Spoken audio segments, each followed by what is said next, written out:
Salut, oameni buni, și bine v-am găsit la episodul 2 din Mai bine îi dădeam o roșie. Băi, vreau să încep prin a vă mulțumi pentru susținere. Chiar am fost copleșit. Am primit mesaje de peste tot și un motiv în plus să nu mai dezamăgesc lumea. Chiar cred că, da, asta e șansa mea să scap de boala asta. Azi e în 15, deci e a 15-a zi de când nu m-am mai jucat. Vreau să felicit, nu știu, mă uitam la niște știri așa în dimineața asta pe telefon, pe Reels-uri, și am văzut în Slatina nu mai sunt cazinouri. Cel mai șmecher primar e ăla de acolo. Bă, nu e chestia că unii oameni, da, au control și se joacă chestia asta doar ca entertainment, să zic așa. Dar cine e dependent, frate, nu e. Și nu știu cum să vă explic eu sentimentul ăsta. E ca, nu știu, ca un drogat, când are droguri trebuie să joci, așa e și asta. Am mai văzut la știri, mă uitam în dimineața asta, un tânăr de 22 de ani a pierdut vreo 15.000 de lei la aparate și a intrat cu mașina într-un stâlp și a murit, Doamne ferește. Nu știu, am fost și eu momente foarte jos, dar na, mai beam, mai astea, dar niciodată, Doamne ferește, nu m-am gândit la chestii de astea. În fine, să trecem la... Nu vreau să vă țin prea mult, că dacă o lălăi prea mult, o să ține episodul prea mult și nimeni nu vrea să stea ore în șir să se uite la un episod. Gen, o să vă povestesc din anii mei de liceu. Păi în anii de liceu ce am făcut? Băi, eu nu am fost un elev slab la școală, adică eram olimpic la matematică,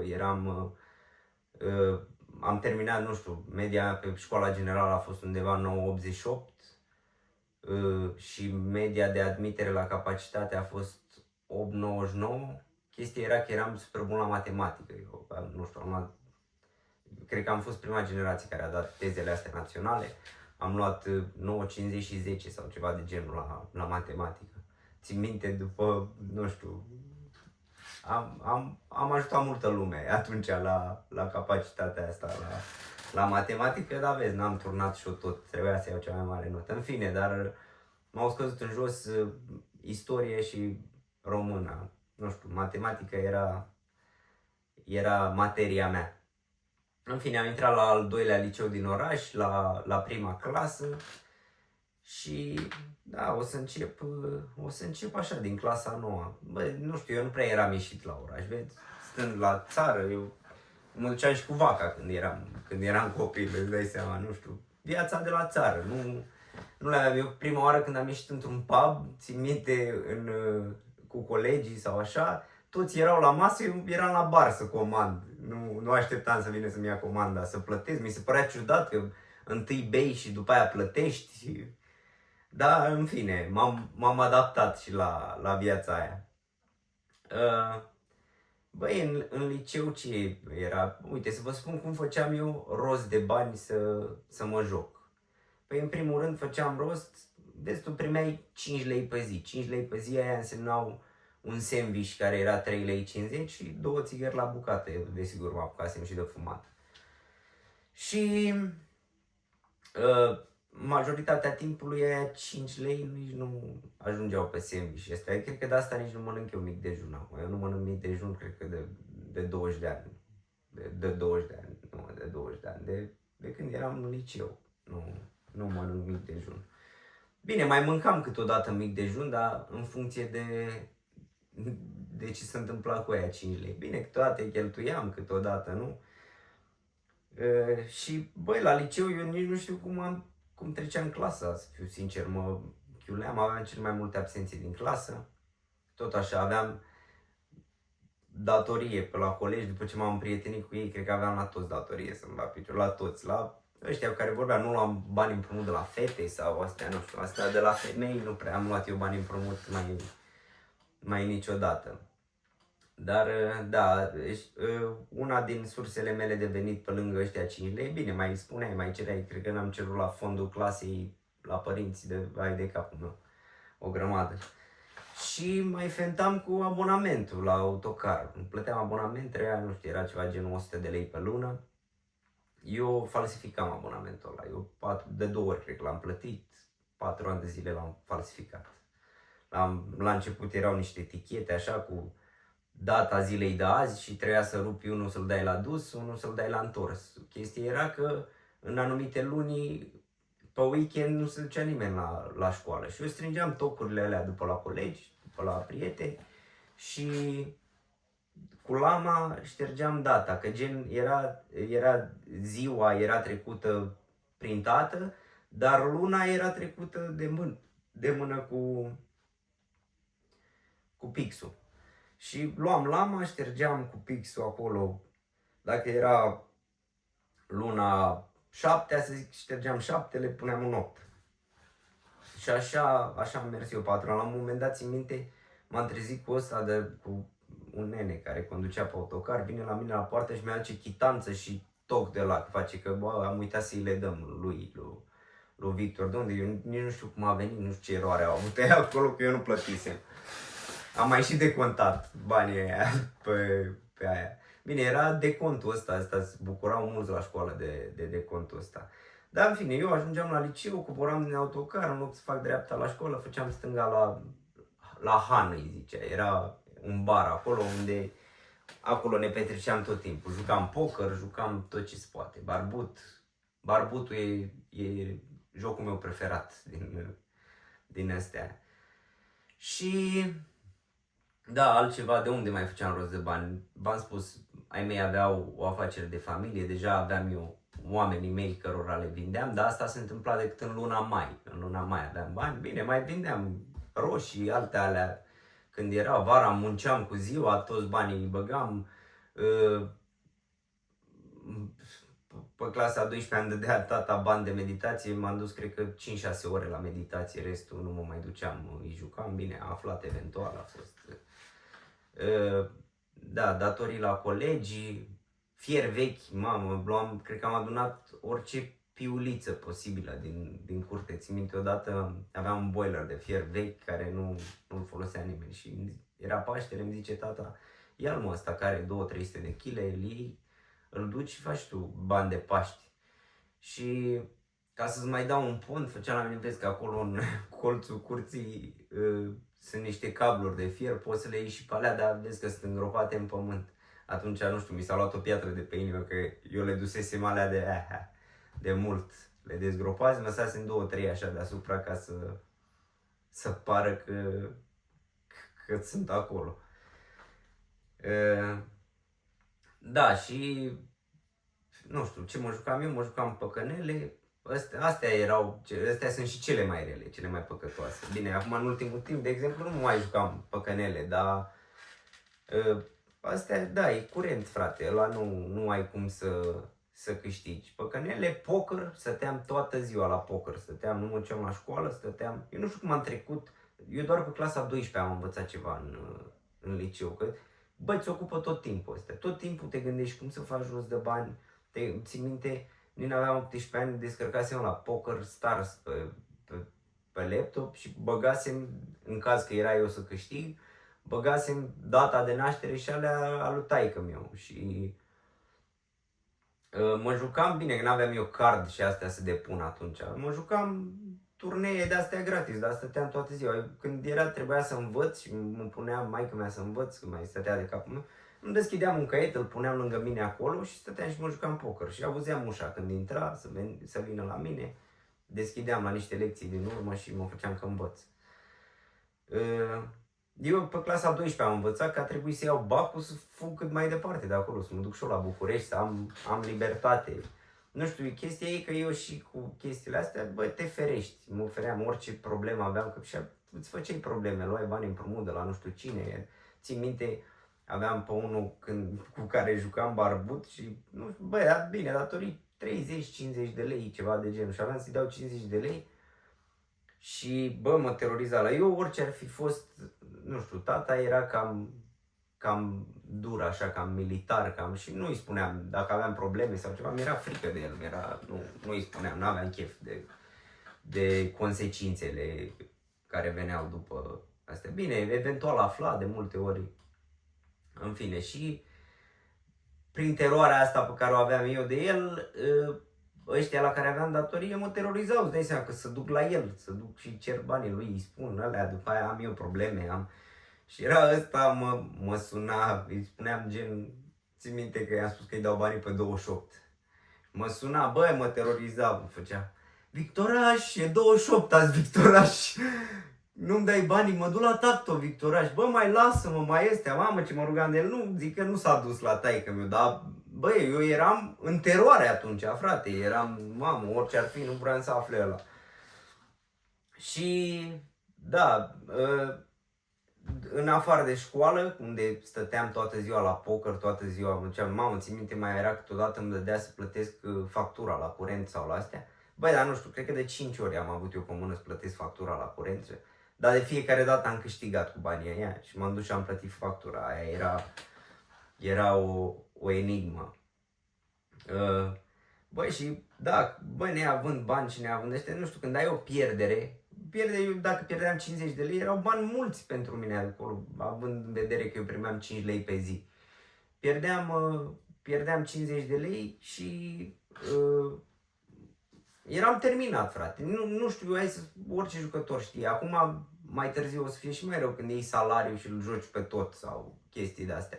Dar pierdeai 50 de lei, bă, frate, după ce pierzi, te trezești fără niciun ban, bă, trebuie să, nu știu, să rup capul cumva, să bei, să faci ceva și așa, da, m-am apucat de tânăr, beam, bine, nu sunt alcoolic sau astea, acum dacă mă îmbăt odată la 2-3 luni.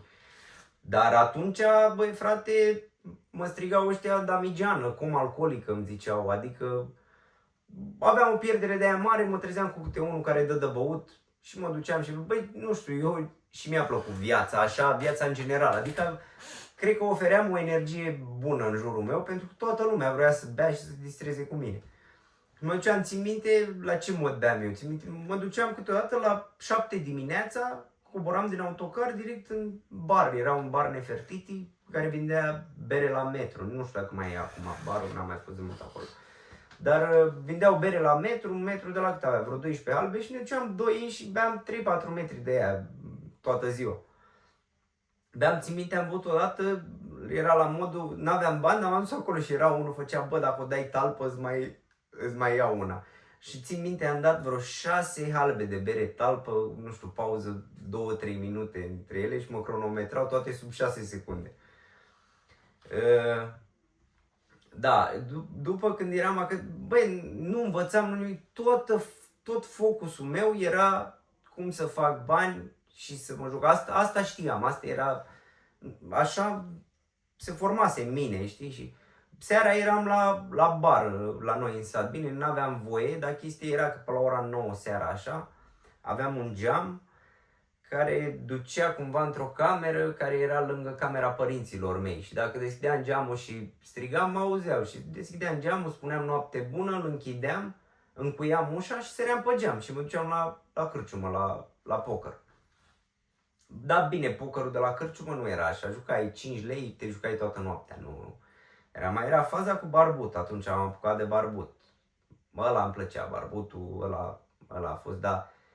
Culmea, eu cred că deci am jucat barbut de sute de ori, cred că o singură dată am plecat cu bani. Bine, câștigam, dar nu mă opream, aia era, nu mă puteam opri, oricât câștigam, pierdeam banii înapoi până la sfârșitul serii. Și țin minte, am pierdut, frate, și geaca după mine, am pierdut geaca. Era luna februarie, nu mai aveam credite să mă joc, am lăsat geaca, nu știu, zicem 200 de lei, pe geaca aia am lăsat-o în 60 de lei. Și din februarie abia în iulie eu mi-am luat geaca înapoi. Îmi spunea ăla, făcea că, bă, hai că am pus-o la câine, doarme câinele pe ea. Bă, nu, să nu faci așa, că era geaca aia, cumva era cadou de la sora mea. Și, da, cam așa am trecut eu prin liceu. Clasa 12-a, atunci am învățat că voiam să plec la facultate la București. Aia era visul meu, bă, trebuie să mă duc la facultate la București ca să fiu cât mai departe. Că, vezi, aici, în Curtea de Argeș, făceai boacănele, aflau părinții și nu-mi plăcea să afle părinții, nu-mi plăcea să stau de certuri și de astea. Mă gândeam, bă, mă duc la București, acolo nu mă mai vede nimeni, pot să fac ce vreau eu. Și da, pe clasa 12 m-am apucat. Băi, deci eu materia de bac, eu nu aveam nimic materie în cap, că eu eram trecător prin școală, eu nu eram... Nu m-am dus, frate, nu m-am dus să învăț. Și m-am dus, m-au trimis e-mail la meditație, m-am dus, cred că, 5-6 ședințe de meditație, până când a sunat profesoara acasă și a spus, băi, ăsta nu mai vine de 5-6-10 ședințe. Luam banii, jucam, cum mai duceam eu la meditație, mă duceam pe datorie, nu mai... Plus că aveam, nu știu frate, eu sunt, și în momentul de față sunt dator, dar eu sunt dator de când aveam 12 ani. Cred că de când aveam 12 ani până acum, eu cred că de 3 ori, de 3 ori am ajuns la 0. Și am ajuns, nu știu, și recent am ajuns la 0, cred că anul trecut. Și când ajungeam la 0, după aia, nu știu, învârtind bani și astea, îți faci un grup de oameni care tot îți dau bani. Și după aia, după ce au văzut că am plătit, mai dădeau și iar mă nenoroceam, era foarte greu. În fine, cu astea, purtam aparat dentar, mă duceam la dentist. Eu nu știu cum de mi-au îndreptat dinții ăștia, că aveam, nu știu, un dinte mai așa, mai în afară, m-am dus la dentist. La început, primele ședințe, m-am dus cu taică, pentru că trebuia să mă duc într-un oraș vecin, în Pitești, era mai departe. Și da, plătea el și astea, după, eu nu știu, mă duceam, cred că o dată la 3 luni. Normal trebuia să mă duc o dată pe lună acolo. Nu știu cum mi-a îndreptat dinții. Când mi-mi dădea banii de dentist, îi jucam, nu mai mă duceam. La ce era să mai mă duc? O sunam pe dentistă, doamnă, nu pot să ajung. Mă întreba câteva detalii, îi spuneam că arată tot în regulă, poate îmi făcea o programare mai recentă. Mă duceam, îi spuneam, tata, bă, trebuie să mă duc chiar acum. Țin minte că și la sfârșitul ăsteia de dentist, mai aveam să plătesc la dentistă vreo 350 de lei. Erau bani atunci, nu știu, sumele astea poate par mici acum, dar atunci erau bani. Bine, dar eram și eu în liceu, nu aveam de unde să fac bani. La facultate o să urmeze, la facultate făceam bani, nici acum nu fac bani cât făceam acolo. Acolo m-am dezvoltat cel mai bine. Și ăștia 350 de lei, gen, nu știu, eram la pește cu un prieten, un vecin de-al meu a murit recent, Dumnezeu să-l ierte, și i-am dat lui să vorbească cu dentista la telefon, să se dea dreptata, știi?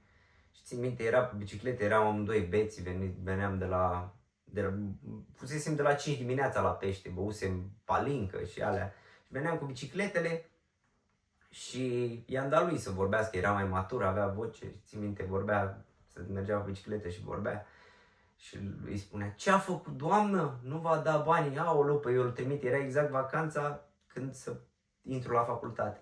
Păi eu îl trimit la facultate, la astea îi dau bani, doamnă, o să-l joc în picioare, făcea la dentistă. Îl joc în picioare, îl omor, băi, s-a făcut la dentistă milă de mine. Nu, domne, că nu-l bateți, că nu, violența domestică, nu știu ce zicea aia acolo. Până la urmă a acceptat să nu-i mai dau bani, știi? În fine, nu e ceva de mândrie, dar da, asta era, trebuia, eu nu alegeam nici pentru mine. Eu dacă îmi dădeai 1000 de lei pe mână și viața mea depindea de banii aia, îmi spunea, bă, dacă ai banii ăștia, mâine dimineață, mi dădeai ieri pe la prânz, dacă ai banii ăștia mâine dimineață, o să rămâi în viață. Dacă nu ai, o să mori. Eu îi riscam, frate. La modul ăsta era.